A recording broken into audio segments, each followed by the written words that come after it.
విశ్వామిత్ర మహర్షితో పాటు ప్రయాణిస్తూ ఉండగా రాముడు మరియు లక్ష్మణుడు ఒక నిశ్శబ్దమైన ఆశ్రమంలోకి అడుగుపెట్టారు. విశ్వామిత్రుడు చెప్పారు, ఇది అహల్య ఆశ్రమం. ఆమె ఋషి గౌతమిని భార్య.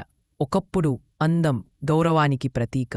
కానీ ఒక తప్పు, ఒక మోసం కారణంగా ఆమె రాతిగా మారిపోయింది. ఏళ్ల తరబడి ఎవరూ ఆమెను చూడలేదు, ఎవరూ మాట్లాడలేదు. ఆమె ఒంటరితనం, ఆమె నిశ్శబ్దం, భూమి కూడా దాన్ని మౌనంగా చూసింది.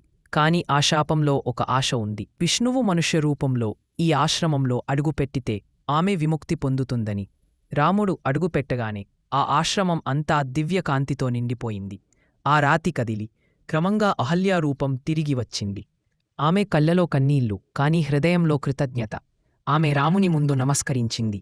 నా బాధను తీర్చావు స్వామి అని. గౌతమ్ మహర్షి కూడా తిరిగి వచ్చి ఆమెను క్షమించాడు. ఆశ్రమం మళ్లీ శాంతి, ఆశీర్వాదాలతో నిండిపోయింది. ఈ ఘట్టం రాముని నిజమైన శక్తిని చూపిస్తుంది. ఆయనకు కరుణ, క్షమభావం మరియు ధర్మం పట్ల నిబద్ధతే అసలు మహిమ.